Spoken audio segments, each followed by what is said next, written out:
Al-Fatihah. A'udzu billahi minasyaitonir rajim. Bismillahirrahmanirrahim. Alhamdulillahirabbil alamin arrahmanir rahim maliki yaumiddin. Iyyaka na'budu wa iyyaka nasta'in ihdinas siratal mustaqim. Shiratal ladzina an'amta 'alaihim ghairil maghdubi 'alaihim waladdallin.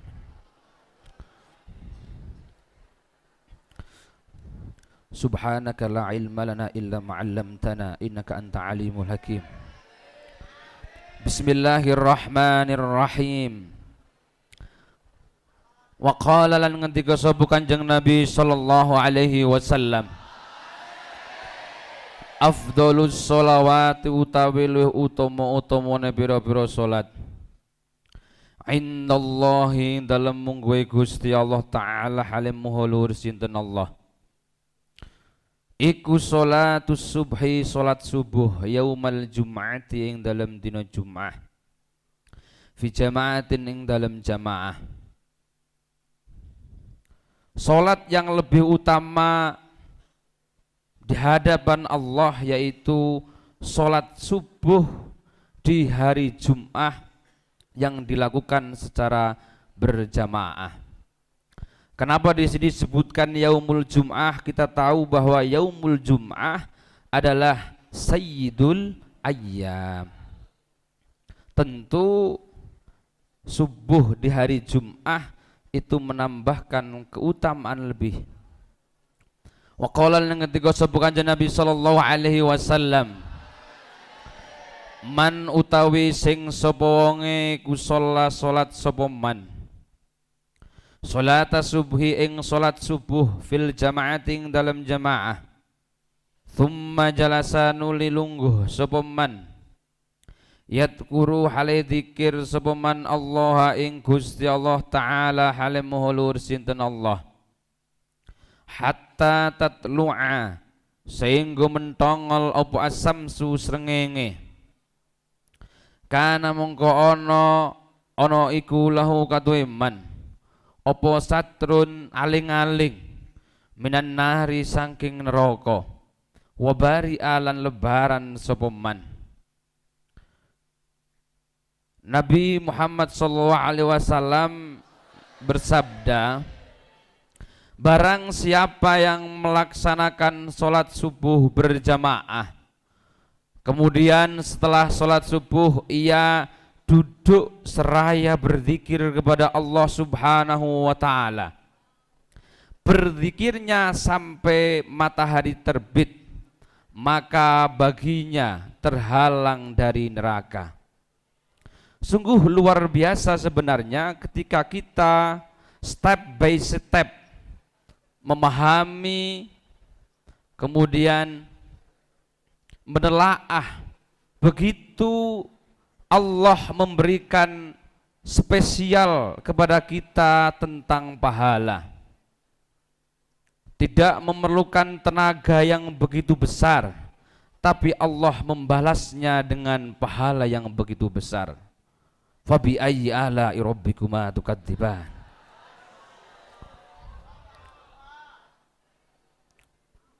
Wa qala lan ngendika sapa Kanjeng Nabi sallallahu alaihi wasallam, sholatur rajuli utawi salate wong lanang fi jama'atin dalam jamaah tazidu nambai obo jamaah ala sholati ing atase salate rajul wahdahu hale suwijine rajul khamsan ing 25 lan 20 apane darajatan darajate fa in shalla mongko ing dalem ari kalane salat sapa rajul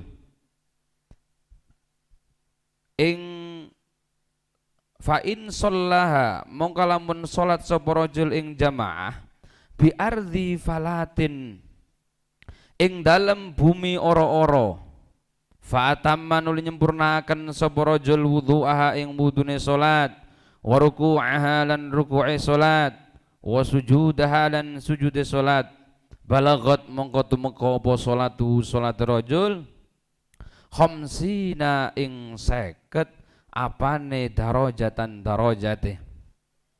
Ketika seseorang itu melaksanakan sholat jamaah itu di ardin falah, kemudian tidak berhenti di situ, ia wudunya sempurna, rukuknya sempurna, sujudnya sempurna, maka ia mendapatkan 50 derajat.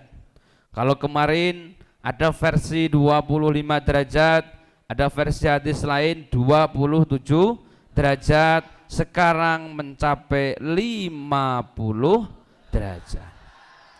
Tentu wudhu yang sempurna itu wudhu yang dilakukan tidak hanya ia memenuhi kewajiban-kewajibannya, ditambah dengan kesunahan-kesunahan wudhu. Kita tahu apa saja kesunahan-kesunahan wudhu dari awal. Ada apa, misalkan berkumur, memasukkan air ke dalam hidung, kemudian yang wajib-wajib juga dilakukan secara sempurna, tidak tergesa-gesa melakukannya. Kemudian setelah melakukan sholat, rukuknya juga sempurna. Rukuk yang sempurna seperti apa? Rukuk membaca doa lengkap. Lagi-lagi 50 derajat ini diraih dengan melakukan runtutan kesempurnaan yang telah disebutkan. Wa qala lan ngendika sapa Kanjeng Nabi sallallahu alaihi wasallam, man utawi sing sapa wonge iku adroka nemu sapa man, nemu al jama'ata ing jamaah, arba'ina ing dalem 40 apane yauman dinane. Kataba mongko nulis sapa Allah Gusti Allah lahu kadwe man, baro'atan ing lebaran minan nari sangking neraka, wa baro'atan lan ing lebaran minan nifaki sangking kemunafikan. Kanjeng Nabi dawuh, barang siapa yang menunaikan, melaksanakan sholat jamaah itu sampai 40 hari tidak putus, maka Allah akan mencatat baginya baro'ah dari neraka, baro'ah dari kemunafikan. Maka kita sering didhawuhi oleh guru kita pentingnya untuk melakukan sholat berjamaah. Ternyata siriyahnya adalah barang siapa yang secara kontinu melaksanakan jamaah sampai 40 hari, ini tidak nyampe 1 tahun, hanya 40 hari saja dikatakan kataballahu lahu baro'ah. Apalagi kok selama di pondok kita semua bisa melaksanakan sholat berjamaah. Tidak bisa kita membayangkan betapa besarnya pahala kita. Tapi tetap kita jangan berbangga dengan pahala yang sudah kita lakukan. Bismillahirrahmanirrahim. Wa qala lan ngendika sapa Kanjeng Nabi sallallahu alaihi wasallam, man utawi sing sapa wonge iku sholat sapa man al bardaini ing salat subuh lan asar, dakhala mongko manjing sapa man al jannata ing swarga bi ghairi hisabin kelawan tanpa hisab. Menarik bahwa orang yang melaksanakan sholat bardain, kenapa di sini bardain itu dimaknai sholat subuh dan asar, bahwa sholat subuh dan asar itu menjadi waktu bergantian. Jadi dua sholat ini sama-sama dingin. Jadi kan makna dari bardain, barat itu adalah dingin. Sholat subuh merupakan perantara waktu, pergantian waktu dari malam ke siang. Kemudian sholat asar merupakan pergantian waktu dari siang ke malam. Maka dari itu sholat kedua tersebut disebut sebagai sholat bardain. Orang yang melaksanakan sholat bardain ini Allah memberikan pahala masuk surga bi ghairi hisab. Ini merupakan cita-cita kita semua bahwa kita nanti masuk surga tanpa hisab. Nah, ketika kita mendapati hadis tersebut, hadis ini seakan-akan cita-cita kita itu sudah ada bayangan. Harusnya kita bahagia. Kenapa bahagia? Orang itu kalau punya cita-cita dan cita-citanya itu ada indikasi tercapai, tentu dia akan bahagia. Kita sebagai umat manusia, umat muslim, bercita-cita bagaimana rasanya masuk surga dengan tanpa hisab. Nabi kita memberikan kisi-kisi. Apa kisi-kisinya? Sholat al-bardain. Tapi bukan berarti, oh kalau begitu sholat yang lain tidak apa-apa, tidak sholat. Bukan juga. Jadi jangan diartikan berarti saya cukup dengan sholat subuh dan asar. Yang lain gimana? Enggak sholat enggak apa-apa. Karena apa? Karena sudah melakukan sholat dua saja Allah memberikan pahala surga tanpa hisab. Bukan demikian. Jadi jangan dipahami secara demikian. Allah mengapresiasi dua sholat ini karena masyakoh kita, umumnya kita itu kan kalau dingin hawanya males, butuh effort yang besar, kesemangatan yang kuat. Subuh ngantuk-ngantuk, asik-asike merem, ngimpi enak, kemudian nopo niki adem, penake selimutan, sholat. Kan ngoten niku. Ini butuh kesemangatan yang kuat agar sholat ini ditunaikan secara sempurna. Maka Allah juga memberikan apresiasi berupa dakhalal jannah bi ghairi hisab. Setelah ini harusnya kita lebih bahagia lagi, lebih semangat lagi menunaikan sholat subuh. Akan menjadi rekor muri bila subuh esok sampai sholat subuh tanpa ada yang membangunkan. Jadi hadis ini terngiang-ngiang betul, dimasukkan ke dalam sanubari kalian semua, kemudian sampai merasuk ke dalam jiwa, sampai kemudian sampai subuh itu sudah secara otomatis bangun. Setelah bangun ambil air wudhu, langsung berangkat sholat. Itu luar biasa. Tapi mungkin mboten niki ngenjang subuh tanpa diupra-upra, tanpa digugah, kira-kira mungkin enggak? Mungkin nggih? Harusnya sangat mungkin. Kalau kita ingat pahala yang dijanjikan Allah. Ingat, innallaha la yukhliful mi'ad. Gusti Allah niku mboten badhe nulayani janji. Kalau saya yang bilang, kalau saya yang berjanji, bisa jadi saya mengingkari.